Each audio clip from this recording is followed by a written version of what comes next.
here on Undercurrents. And today I am speaking to a teacher who is based in the Western Cape. His name is Rudy. And Rudy, hello, welcome to the show. Hi. Hi. Yeah, thanks. Well, it's awesome to be here. I think it's a great initiative that you've got going here, and yeah, I hope it does very well. Oh, I'll try my best. So, for those watching, I apologize for being late. I had internet issues. I live in Joburg. There's always issues here. So, Rudy, tell me. My mother was a teacher, by the way, and I Okay. knew quite a few people who were teachers when I was growing up. I mean, really, it's probably like the easiest job in the world, right? Let's be honest. Yeah, sure. Yeah, sure. I mean, I'm busy with holiday now. Only work half shifts during the day. You know what? It's actually a funny thing. It's something that comes up a lot. A lot of people obviously like to make that comment and make that joke, and I always joke along. Um, there's definitely upsides to it. I don't think a lot of teachers acknowledge that. Our hours are definitely a bit easier, and there's teachers who know how to use their time well, and they get along. I think the ones that maybe don't always know how to do their time or use their time well, they're the ones that really struggle. But yeah, in general, yes, it is stressful. Yes, we do work a lot more hours than people do think. Um, yeah, I think the climate at the moment as well makes it quite a tough job to work in. But like I said, it does have its upsides, and definitely the things that yeah, working with kids, if you love it, it's a good job. It's a great job. All right, so let's get to the real issues at Yeah. hand as a teacher, right? And then we can talk about whatever you want, of course. I just want to Mm. go on to this idea of I'm on the internet quite often, and I keep coming across threads of people on X or on Reddit or articles, and teachers are just saying, like kids these days, like it's just impossible to teach them. They're obsessed with their phones. They're obsessed with things that don't matter. They don't pay attention. They're not well disciplined. I don't know how long you've been a teacher for, but are you seeing this creeping, I don't know what you want to call it, ill discipline? Mm. Yeah. Yeah. So I've been teaching for 12 years. I've been in the classroom for 12 years. I do see it. I definitely do. But in my opinion, it's an easy outtake. It's because the way we present what we've been told to present. I mean, what, like you just said, you're on the internet a lot, and the curriculum and so on doesn't even really allow us. We can obviously try and influence it as much as we can, but what we're presenting to the kids is not a product where they are going to pay attention and are going to be interested and are going to yeah, work along. I think if we can change the product that we present to them, then a lot of those struggles will go away. So do I find it 100%? I've got at my school, we're pretty balanced throughout the public. For instance, my class is 50. I've literally got 10 black kids, 10 white kids, and 10 colored kids in my class. Um, so I see everyone, I read from everyone. And yeah, you do get your kids who can still sit and pay attention and can sit in a class for an hour, hour and a half and give their full. But I would say in not a lot of them. And again, it's because the type of classes we can teach them doesn't it forces them to act out. It forces them.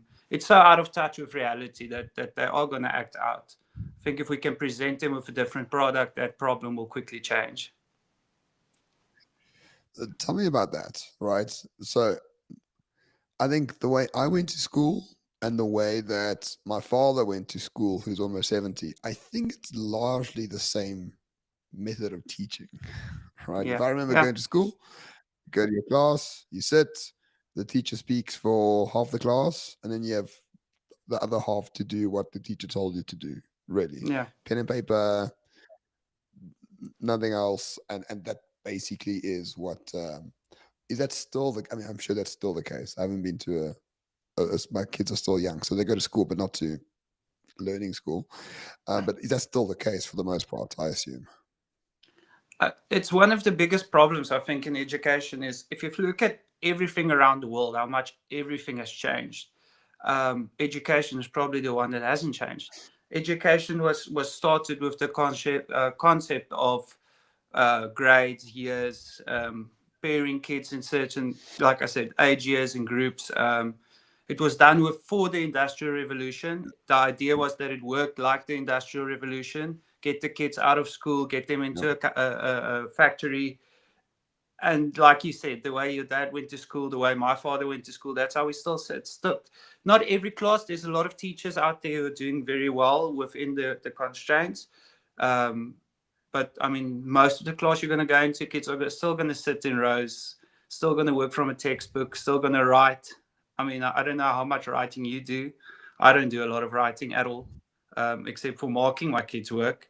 Um, so yeah, unfortunately, education, and that's not the South African problem. That's a worldwide problem. Yeah. Yes, there are countries way in advance, but generally, that's one of the products in the world. If you look at it, that probably hasn't changed at all. And that, yeah, that is obviously Well, it also hasn't. the problem.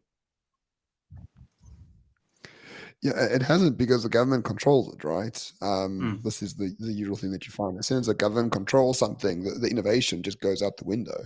But mm, I saw there's a school in Texas where it's basically a play school. Then they do 2 hours of like AI intensive tutoring, and these are mm, for children below 10, I would assume. It's mm, Montessori principles, and the results from that school are it's only been going for around 2 3 years, but the results are looking very very good. So the kids go to play, and then they do learn things with a computer, with an mm, AI agent, with a tutor on board. But it's a much more open, sort of free place, and mm, they're testing it. It looks positive. We'll see. I know when I said on Twitter that I might consider homeschooling my kids, when I say that, I'm not going to do it. I don't have the patience. I don't know how you do, but I'm not going to homeschool. But hopefully, there's like tutors, teachers who mm, don't want to work in schools that can do it for me, and then use AI to do it.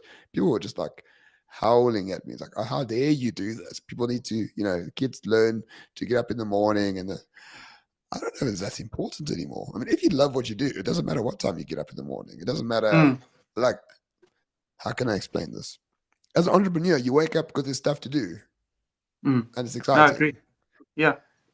If you're employed and you wake up and I don't want to go to work, but you have to do it, fine, I get it. But we can make it exciting for kids. It doesn't have to be Yeah, 8 hours a sure. day. It could be like 2 hours a day. Mm. Yeah, I mean, yeah. Again, if we look at the world outside, if we look at what that book, the 4 Day Work Week, has done to companies all over. I mean, even hearing companies in Cape Town now that started testing us where they work 4 days a week instead of the 5 to 7. Exactly right. There's a lot of school things we can pack into a shorter week, definitely, and we can. I mean, then you can maybe get a sport day. So yeah, to get back to the point, yeah, surely there has to be a whole overhaul. Um, AI definitely will have an influence on it. AI has to have an influence. That's one of my main focuses at the moment. I'm trying to empower myself in AI. I'm trying to do as much research and training in AI so that I can be sort of ahead of the curve in it because it has to change. And I think, in a sense, that's where maybe South Africa's timing is very lucky at the moment in terms of education. I think the current curriculum is literally at its end. There's no more point in actually using it, and we're in this time where we can now hopefully redo the whole thing and use AI to do it. The most you spoke about the one in Texas now, but the best countries in the world are your Norwegians and Swedes and so on, and all their schooling system is a project, basically four projects a year, incorporate all the teaching into that project, or not teaching, all the subjects into that project, and they basically do like a mini thesis 4 times a year, which incorporates everything. And the whole idea of that is, as well as using resources that you get today, Google, AI, whatever, to get to ends meet. And I think that is the future. Definitely, it's already very good in those countries, and AI is obviously going to facilitate that. There's also an article. I'm not going to source it now because I can't remember, but there was an article literally released a week or two ago that said that most AI tools, if used correctly, is already better than a lazy teacher, and I can fully relate to that. I think that is, by using the very basic AI things, you can already replace a teacher. Yeah. Yes, yes. There was a question on the stream way earlier. So let me just bring it up. That says, "Am I like? Do I have a financial backer on the show as undercurrents?" And no, no, I have zero financial backing. I have zero team either. It's just me, and it's thanks to like the streaming software that has AI in it, right? Where I can just schedule Mm, things off like with the click of a button, or I can have an automatic calendar like that you mm, clicked on that can do it. Like AI yes, has made it redundant for me to build a team first. I can actually just do this exactly. now. Mm, Um, so I don't know why we're just not introducing it into education, so to speak. But speaking of that, like the Bella Bill came out, now it's an act, which basically is a centralization of all education under the government to an even further and bigger degree than it was before. I mean, this is mm, just going against the grain. This is just something that is mm. so outdated. It's almost one could say. Well, I'm not going to swear at a teacher on the show, but it's almost like big R word, right? Yeah, yeah, yeah. Like, are you feeling the effects of the Bella build? Is it having any effect whatsoever, or don't people care too much? Not yet.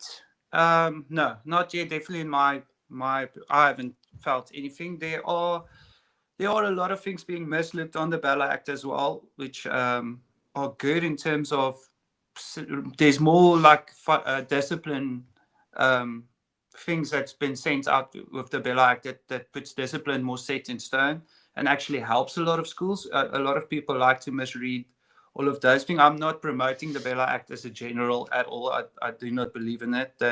I know what. I also believe that they're trying to take away uh, schools having their own right to choices, but there are some good things that we are seeing in terms, like I said, of discipline and so on within the Bella Act that is working. But the general things they're trying to get right with the Bella Act, we haven't felt at least at ground level yet. So yeah, obviously keeping an eye on it. Management at schools obviously alerting us to it in the future. So I'm sure at some stage something will start, but for now, no, nothing. But it is an interesting act to say the very least, yeah. That's one way to say it. All right, that's all the questions I had for you, Rudy. So, what do you want to talk about? Why did you click on my invitation? It was definitely. I sent you a message on Tuesday night when I did. I sort of just saw it and thought, "Wow, what a cool thing!" And I clicked, and afterwards, I was like, "Oh, well, what did you do?" But no, I'm very chuffed that I went through with it. I think it's an awesome idea. I think I definitely buy into the idea that we have to have conversations, and more people has to see conversations between South Africans that do not know each other at all. Um, yeah, conversations are good. People seeing conversations, people listening. Platforms now talking about, I mean, technology and so on. There's so many platforms now where people can see these conversations.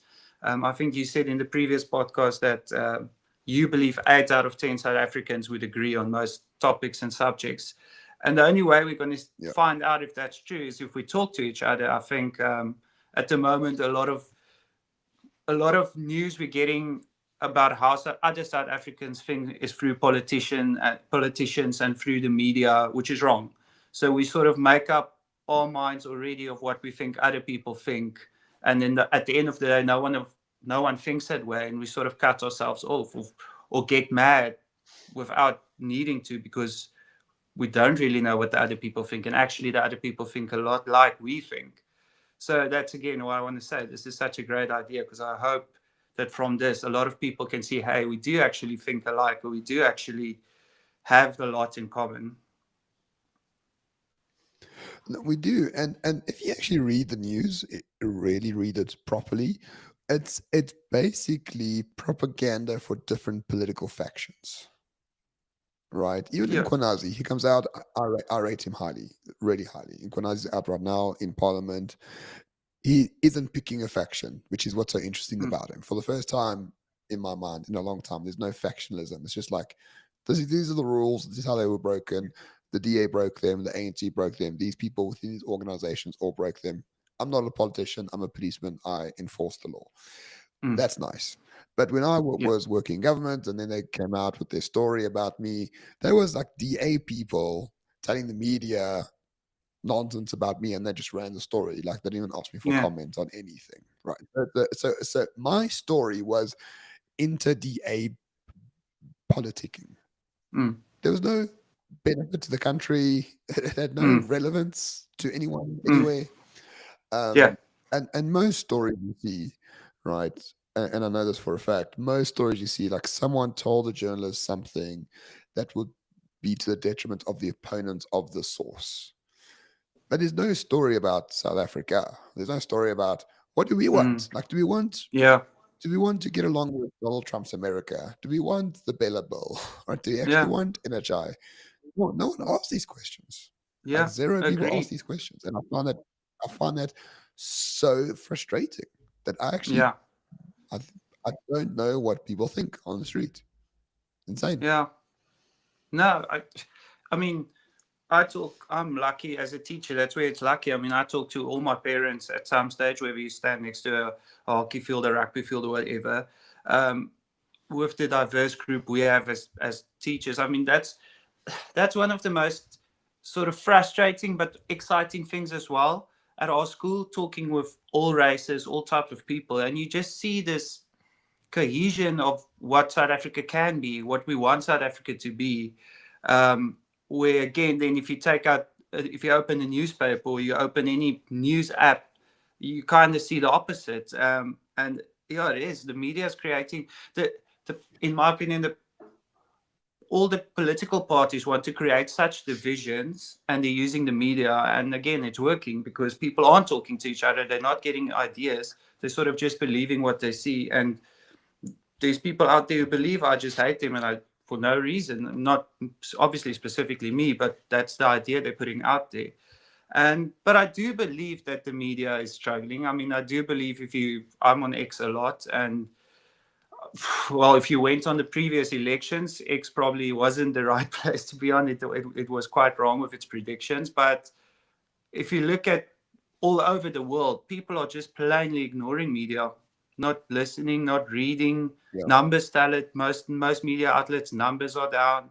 Um, I had a conversation with my parents the other day. They were subscribed to News 24, and I sort of just asked them some basic questions. I've like, when last time you read this? When's the last time you read this? Do you believe that they could be influenced? And it took me 10 minutes of discussion, and they've cancelled their subscriptions. But it's difficult Excellent. for people of that generation. They don't want to go through X. They don't want to go look for their sources. They sort of just want it given to them, which is dangerous. And yeah, because there isn't really people out there who's willing to give it to them.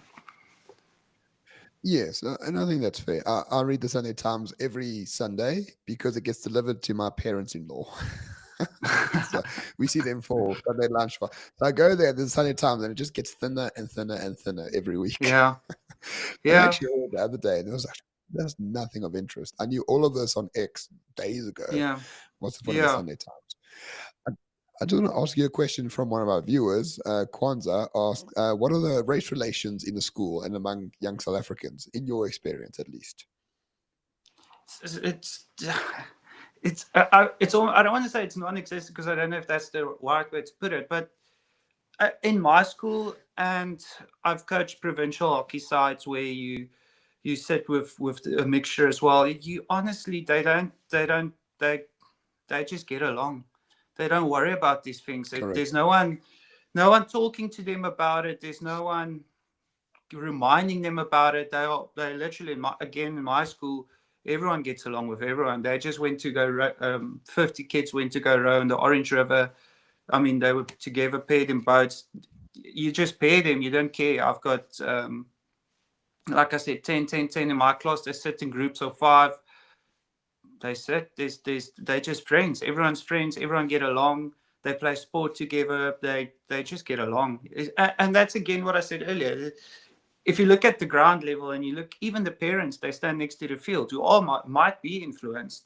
But for that time when they're at the school and they see their kids working together, we don't have problems like that. We have one or two. I mean, we're 1,200 kids. We are going to have the odd parent that comes in and uses race for a kid not being picked for a sports side or whatever. But to be honest, we really, in my opinion, we don't see it at ground level. We don't see it. I do coach at the high school, the local high school, and I will say it does to it starts showing there a bit, but again, by then your kids are a bit influenced in whatever way. A lot of 16, Can, 17 years old can you, kids have then sort of yeah. picked political parties for that matter, and then but again, not to the point where it's infighting or race relationships going down the drain or so on. No, definitely not. Yeah, that's been my experience as well. So what my daughter is 8, so she's at a primary school here in Johannesburg, and I mean the school is, I would say, 30% Indian Muslim, about 30% black, and the rest is sort of white for the most part. Quite a few um, foreign, like European Mm, whites who are here working go to the school as well. And I really haven't. I mean, I'm in the parents' WhatsApp group. I partake mm, in the activities. Like I've never felt anything, like mm. ever, from any kid, from any parent, from, and people know who I am. I mean, they read the news, right? They read Yeah. News 24. Yeah. Ramon's like the big racist, for 6 weeks. Like Yeah. literally nothing happened. Yeah. So, No, and I just don't get where people think that we want to be at the throats. I just don't see it on a day to day basis ever. no, no, me neither. I mean, yeah, we also have quite a bit of our black children are foreigners, so Zimbabwe, even Nigeria. We also actually have some Asian kids, no Koreans, and again, it's almost like if you don't ask them, they won't even say that they're from Korea. They sort of just think they're South Africans, and or they are South Africans.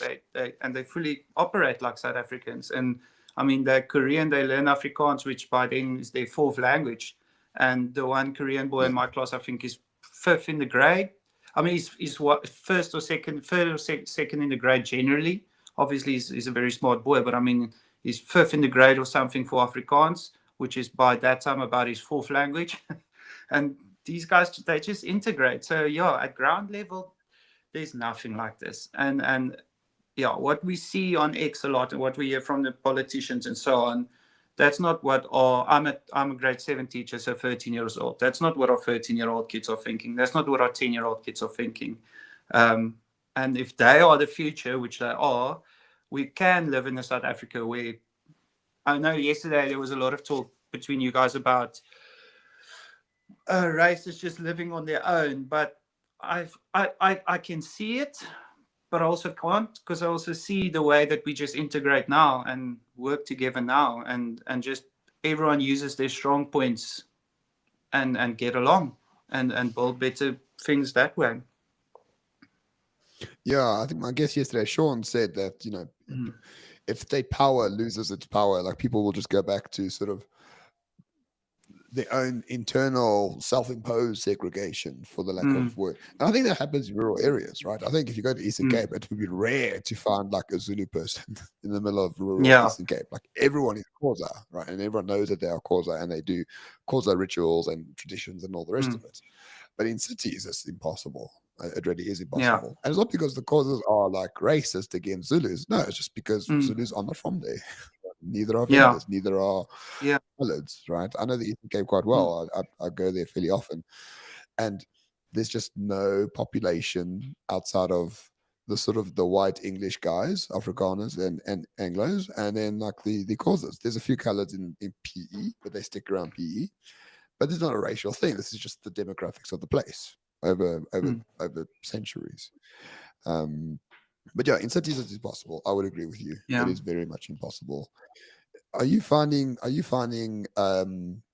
attention deficits in children due to social media or TikTok or things like that? Are you finding it more difficult for people to pay attention? I know you say the curriculum is not made for that, and I Yeah. agree, but is Um, there a noticeable degradation of that? no, I don't think in the 12 years that I've taught, it's definitely more or less. Um, Look, I'm not for or against any type of medication. I've seen kids who absolutely need it. they cannot survive without it.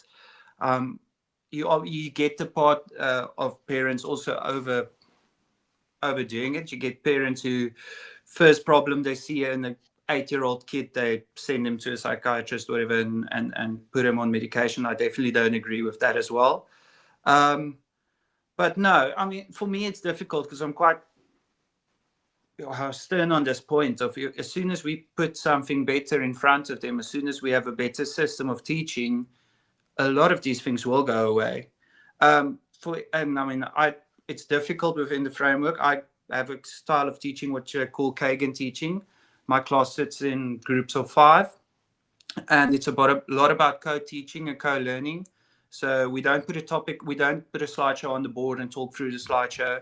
Basically, we have a conversation. So I'll just say a topic, and we have conversations, and each group has to give me feedback on their conversation, and we build a mind map, and sort of from there we build a lesson. And a lot of time, what happens is the kids figure out the content that I was going to present to them in the mind map. So the mind map's then there on the board, and we'll open up a PowerPoint or so on, and then also see you guys already said this, see you guys already said it. But also only on so many topics within this curriculum I can present that way. So every time I know the next lesson we can teach that style, I'm so excited. The kids are excited. You have their attention. Yes, you have a loud classroom, but give me a company you're going to walk in that's going to be quiet with no one talking to anyone. So there is definitely ways out there for us to teach these kids in a better way where you won't find that. If you have a kid who has attention deficit disorder, it's because he can't look at a screen or a teacher for half an hour. To be honest, I don't know if I can sit. Most lectures or whatever I go to, I'm like, I hope this is half an hour max, because that's where my attention is also. And that might also be because of social media. So yeah, Right. I say again, but if you tell that attention deficit disorder kid, you can now talk to the kids around you as long as I control the discussion, what you guys are talking about, then you have his attention. Yeah, so there is better ways out there. It's already out there. It's already very popular in countries like Australia and so on. This way of teaching, it's actually quite popular in South Africa in a lot of parts already. It's just we just need more backing. We need a curriculum. We need um, work that we can present in ways like this where we have these kids paying attention. So to answer your question, yes and no. I kind of feel it. I kind of can see kids that might not even be like on medication or so on struggling to give their attention, but also not really. It's kind of the same as 12 years ago. And if we again put a better product in front Okay. of them, we will have their attention. Okay. It's an interesting point.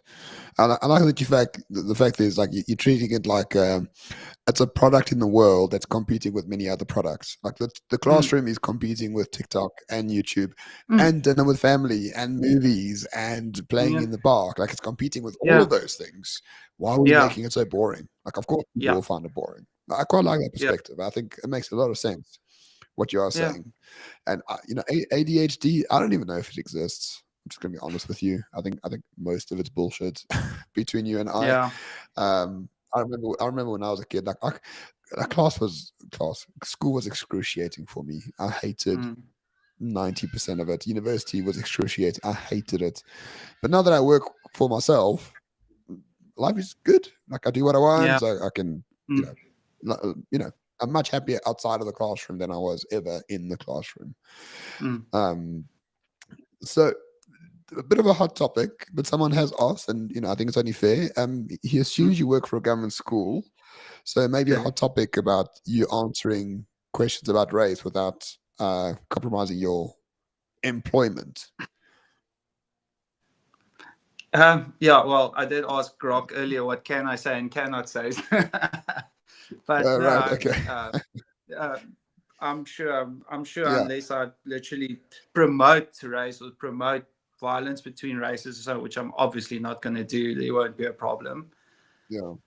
But I think you were being honest about race relations in Mm, schools. Like I think, uh, look at the big race stories of the last decade in school. It's all wokey, hair mm, policy crap. and fake stuff, Mm. like Afrikaans Yeah. girls high. There was a people were just accused of being racist in a WhatsApp group, but it was proven to be completely and utterly fake and false. If there was a real racial problem, I'm sure the media, who are biting, chomping at the bit to talk about Mm. race all the time, they would say so. They would tell Yeah. those stories. And Yeah. whenever those stories come up, it's about some wokey person saying, "Oh, the hair is like racist because the hair policy doesn't accept Yeah. black hair or whatever." Exactly. Right? That that's their battle. I don't really care. But for the Yeah. most part, I haven't seen anything in the media that loves race stories talking about race stories in school. Mm.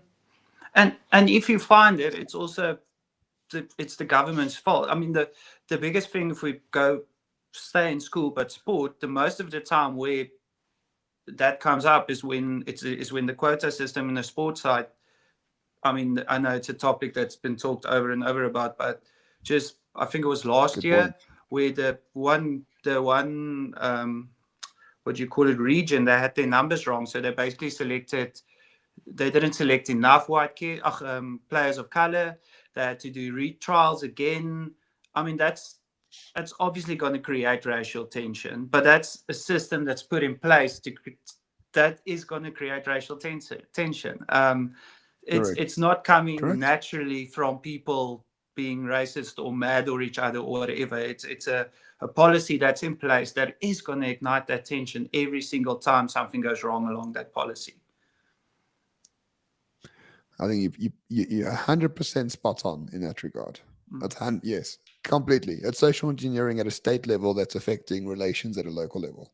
Completely Yeah. true. Completely true.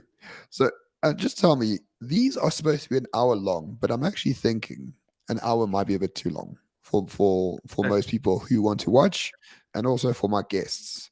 Um, is what do you want to talk about? Like, people know what I say, right? People know my Yeah. views. Like, what are your burning topic that you wanted to discuss? No, I think we covered all. I think one thing that I think should get out there is that people should start advocating more for a new curriculum in our schools. I think we need to change the school system. I think, like I said earlier, South Africa's got we. I don't know if it's sort of mismanagement, but it's also sort of allowed it to a point where we've got to the stage where the old curriculum doesn't work anymore. It needs to change now, and they've sort of got into a golden period where, I mean, if you change the curriculum 3 4 years ago when AI wasn't that strong, you sort of now you change your curriculum, and in 5 years you're going to have to do it again. We're in such a golden period now where I really hope that more teachers speak out about this and so on, and more teachers get on that bandwagon, that we change the curriculum using AI and so on, that we can get something working going forward.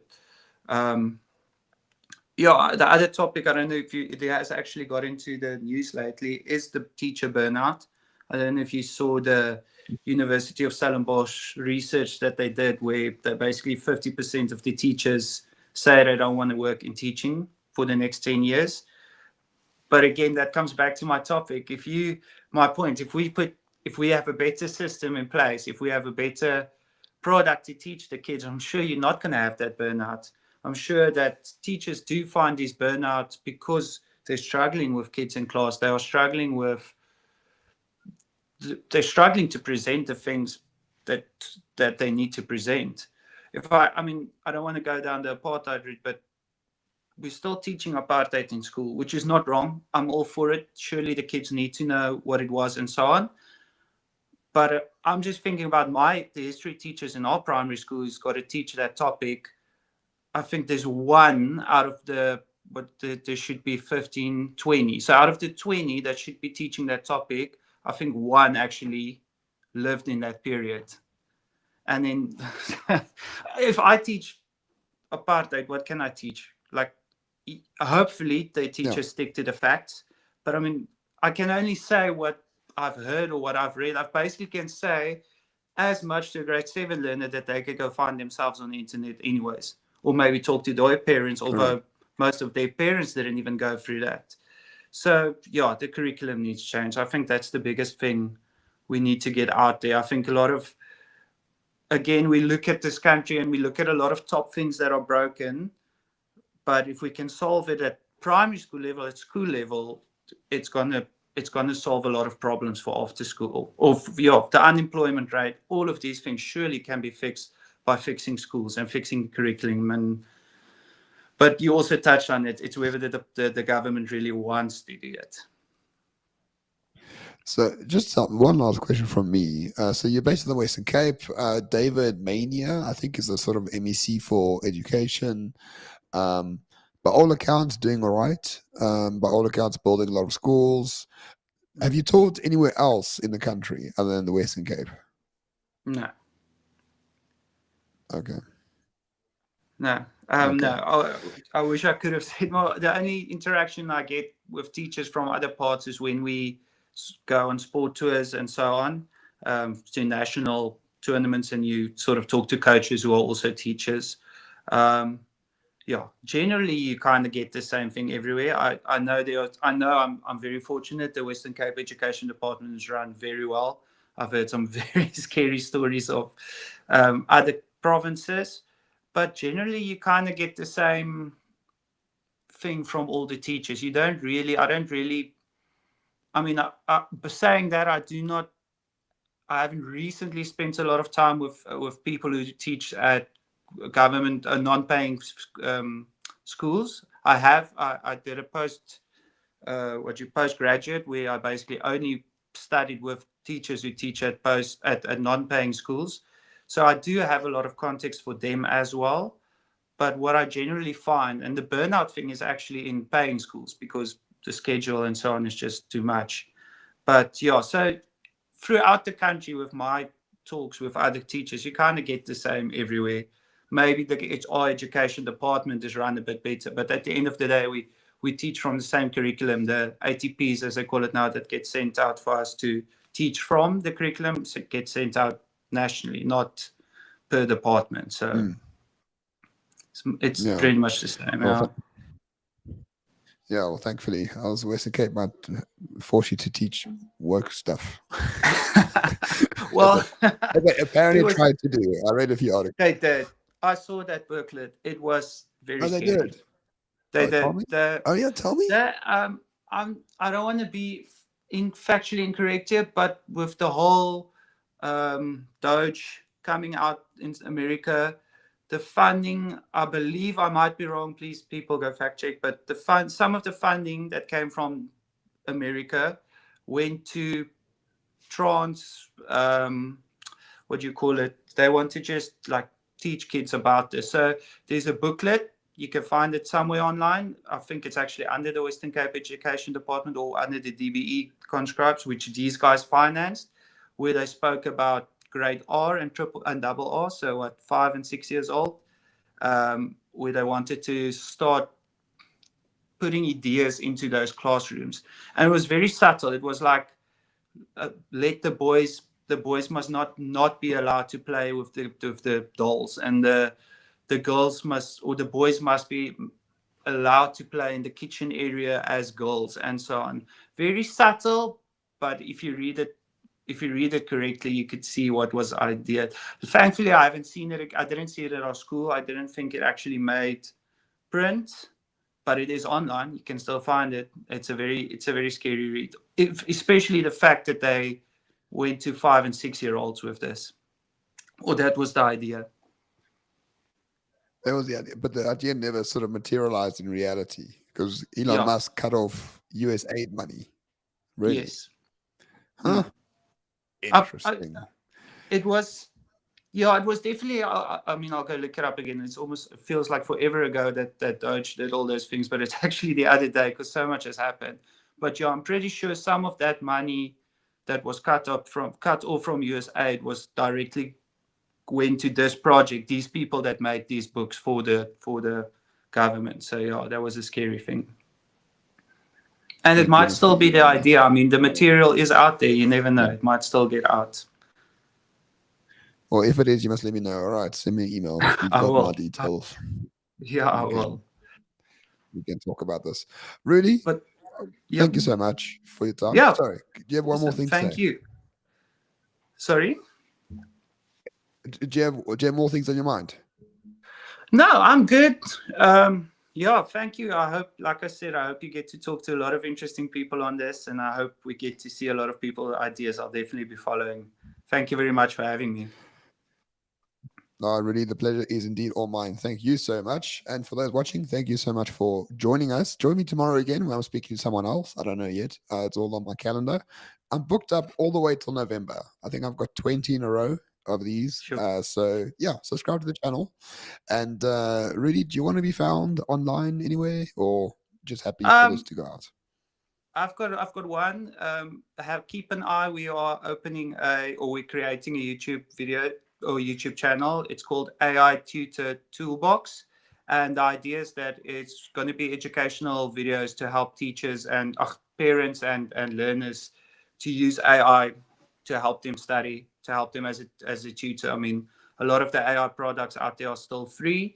People just don't know how to access it or when to access it, how to use it.